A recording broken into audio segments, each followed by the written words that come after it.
olhos. Podemos seguir então? Vamos falar agora dos 3 teólogos, 2 imperadores e um concílio. O nosso foco agora, gente, ele passa a ser em torno da cidade de Constantinopla, no 4º século. Em 325 nós tivemos o concílio de Niceia. 5 anos depois, o imperador Constantino funda a cidade de Constantinopla. 5 anos depois, tá? Ele funda a cidade de Constantinopla, fez para ele, né, a cidade. Na verdade, a cidade já existia, era Bizâncio, mas ele construiu uma nova cidade, digna de um imperador, e aquela cidade passa a ser a cidade mais importante, até mais importante do que a própria Roma, certo? Porque, afinal de contas, o imperador está lá e todo o poder, o centro de poder é lá. E ali em torno, então, isso já é no Oriente, isso é na Ásia. Então ela sai da Europa e vem para a Ásia.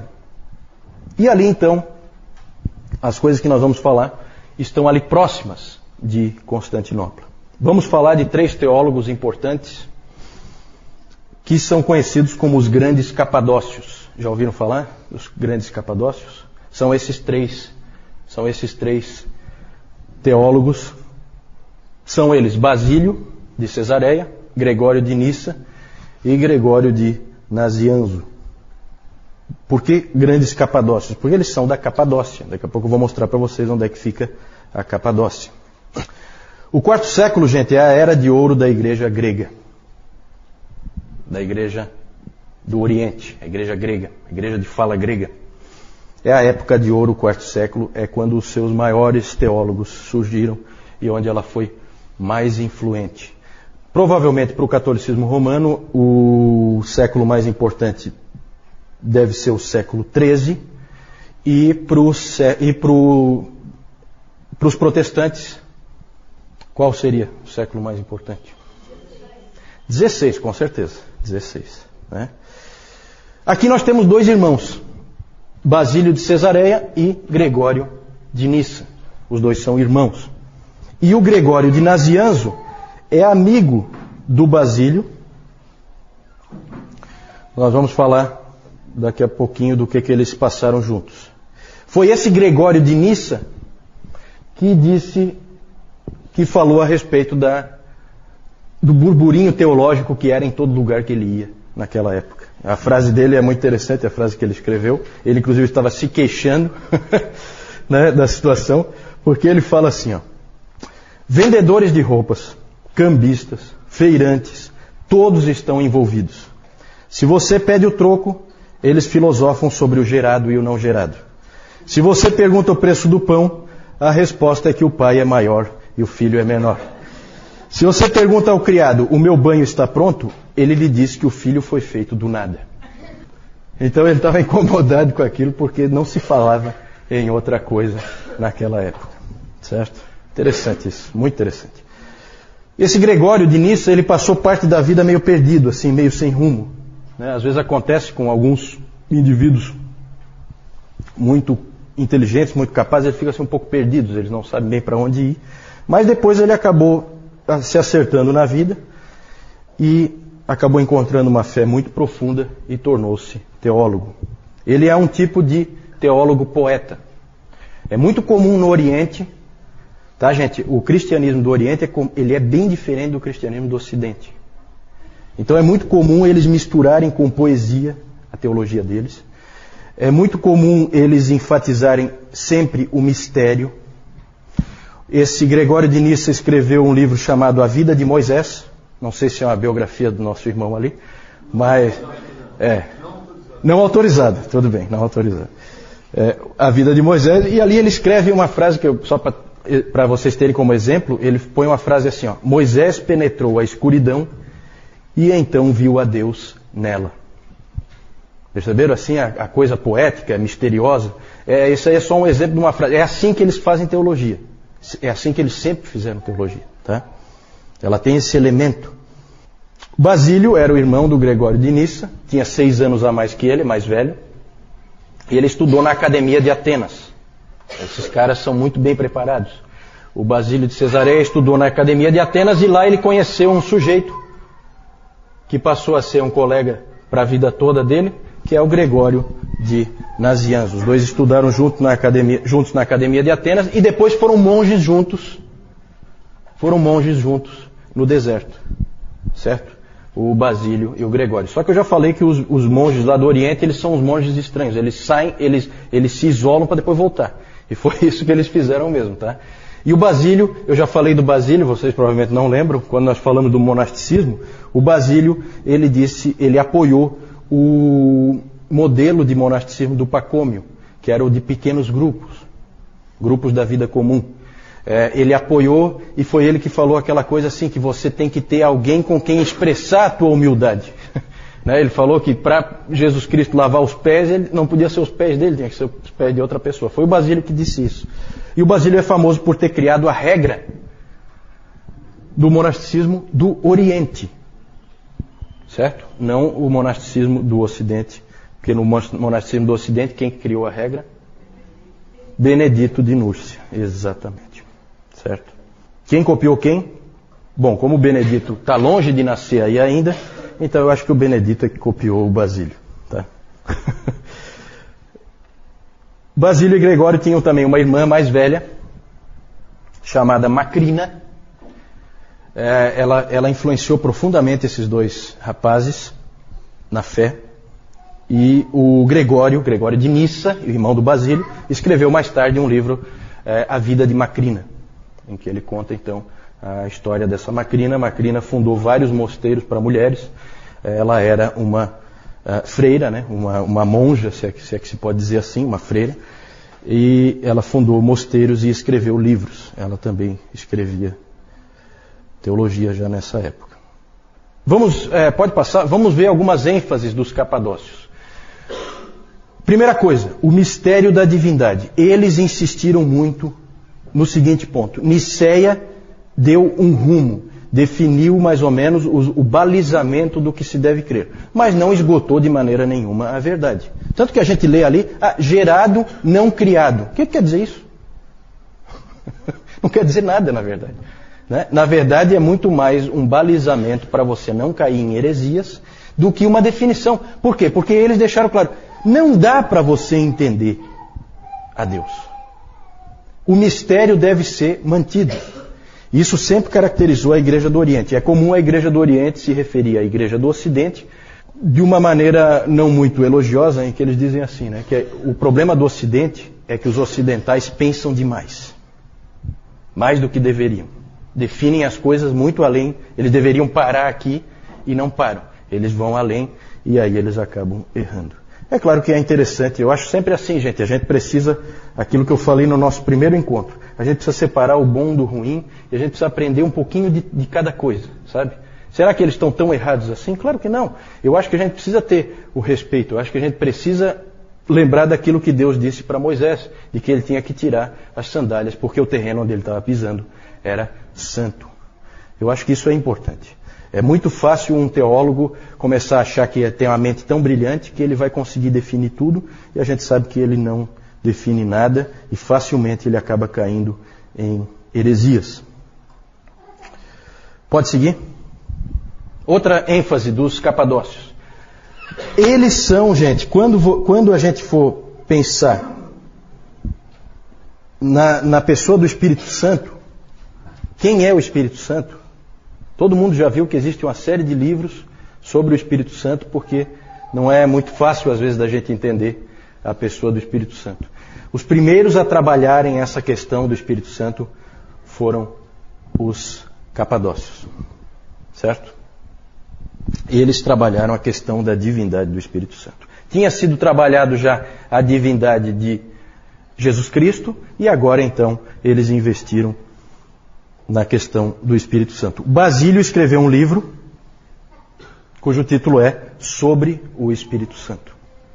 Certo? E ali ele definiu muita coisa. Os escritos dos capadócios prepararam o terreno para que o Concílio de Constantinopla definisse completamente, desse fecho, né, para a Trindade como a gente crê hoje. Pode seguir a próxima contribuição deles. Passou duas aí, né? A completa humanidade de Jesus. Atanásio tinha definido que Jesus Cristo era totalmente Deus. Eles deram um contraponto, forçando, deixando claro que ele é completamente homem também. Isso foi importante para depois para o concílio de Calcedônia, que nós vamos falar mais para frente. Gregório de Nazianzo escreveu o seguinte: aquilo que ele não assumiu, ele não curou. O que ele quis dizer com isso? Se Jesus Cristo não foi um homem, ele não nos salvou. E engraçado porque o Atanásio tinha escrito sobre a encarnação do Verbo, ele tinha escrito que se Jesus Cristo não é Deus, nós não estamos salvos.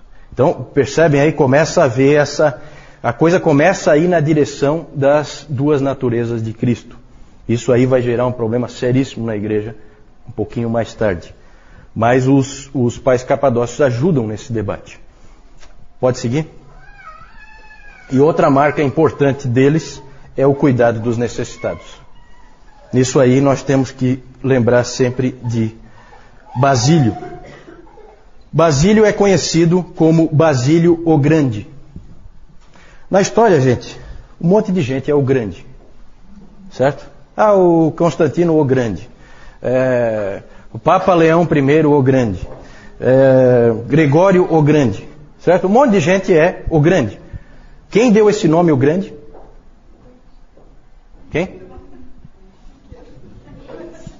Eles mesmos? Não, né? Os historiadores, né? Os historiadores dizem, não, esse aqui é o Grande. Basílio foi diferente. Ele era chamado de Basílio o Grande pelos pobres e necessitados. Porque eles diziam, esse é um grande homem. O Basílio, ele fez muito, mas muito mesmo, pelos necessitados de Cesareia, onde ele era bispo. Ele foi bispo de Cesareia. Ele fundou hospitais, orfanatos e abrigos para as pessoas necessitadas. Ali com Basílio começa essa coisa que a igreja sempre teve de investir nesse tipo de instituição, né? Hospitais, orfanatos, amparar os necessitados, amparar os que precisam. Houve tempo em que o Estado não fazia absolutamente nada nesse sentido. Quem fazia era a igreja. Hoje a maioria das igrejas faz pouco isso, porque o Estado já ampara os necessitados normalmente. E aí a gente acabou perdendo uma bela oportunidade de testemunho em função disso. Pode seguir? Só lembrando que o Gregório de Nazianzo escreveu um livro sobre o amor aos pobres. É impressionante, gente, como esse pessoal escrevia livros, tá? A produção literária deles é uma coisa que realmente assombra. Eu não sei, e vocês imaginam como eles escreviam, né? Não tem a canetinha Bic, muito menos um processador de texto, uma coisa assim, né? Não era fácil, mas eles produzem muito. Sobre o amor aos pobres, o livro do Gregório de Nazianzo. Então esses eram os capadócios, vejam que eram homens importantíssimos, foram importantíssimos na história da igreja, marcaram muitas posições que depois foram usadas por outros. É sempre assim, tá? A história da igreja é sempre assim. Um constrói em cima do que o outro já estabeleceu. Pode ver que isso é bem claro. Vamos falar, aí agora essa parte aí eu não vou gostar muito não. Essa parte aí eu até tinha pensado em tirar, mas sou obrigado a falar, não tem jeito. O momento histórico aí exige. Vamos falar dos dois imperadores. Esse primeiro mesmo eu queria ter riscado, eu não queria falar dele. Mas pode passar, vamos lá, vamos falar dele. Não tem jeito. Esse cara aí, ele dá uma raiva. Tem gente que está descontando lá. Tem gente feliz. A vingança é um prato que se come frio, né?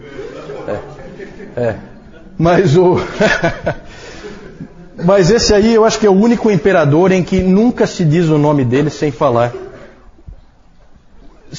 um qualificativo, né? De todos os imperadores é o único que nunca é dito o nome dele sem falar o qualificativo, é esse aí, certo? Sempre o nome dele é dito, Juliano o Apóstata. Sempre, tá? Isso aí não é muito bom. Vamos falar então desse Juliano aí, é interessante o que aconteceu.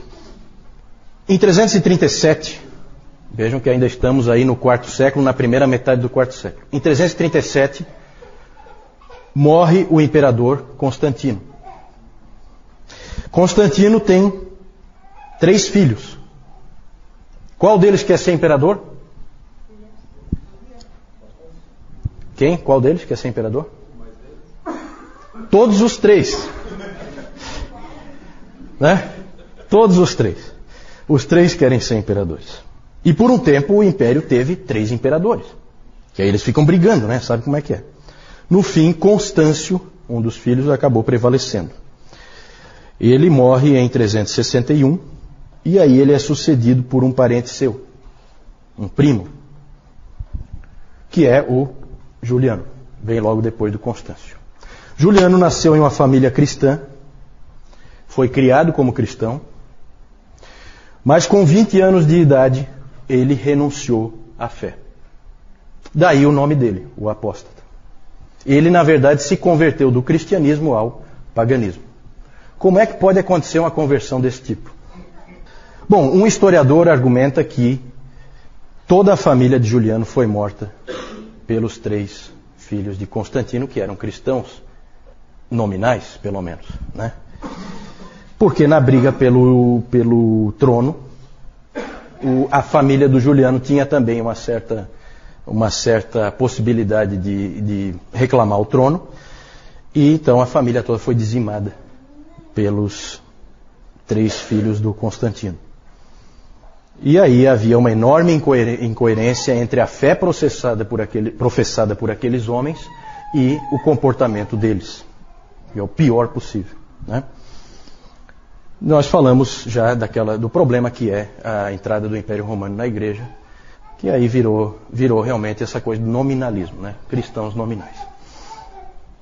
E o importante, para a gente não ficar aí chateado de que os cristãos fizeram uma barbaridade dessa, dizimaram a família dele toda, o que se sabe é que Juliano só não foi morto porque um grupo de cristãos, e aí é o contraponto, preservou a vida do pequeno menino para que ele não fosse morto.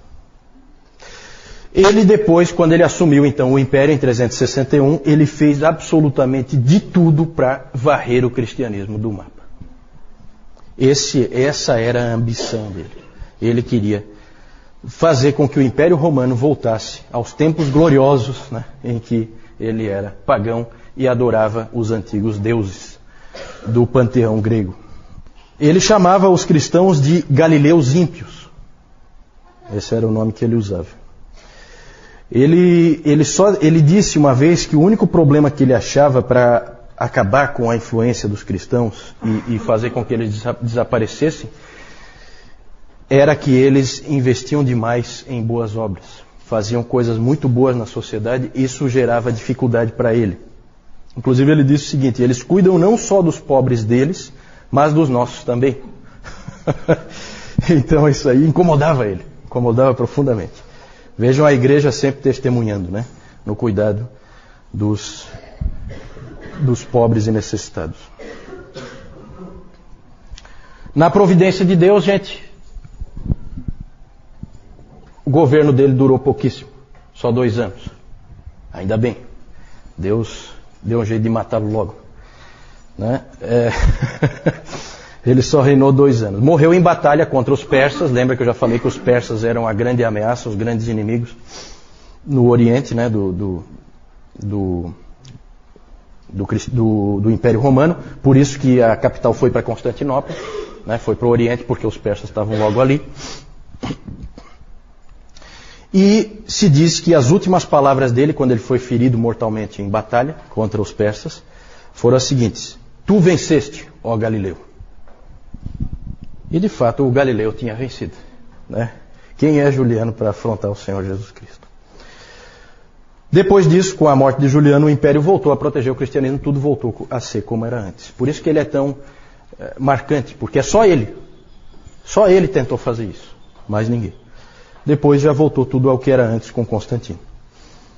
Precisamos falar ainda, pode passar, de um outro imperador dessa época. Houve mais imperadores, tá? É que esses aí são marcantes. Esse Teodósio, ele é muito importante pelo seguinte.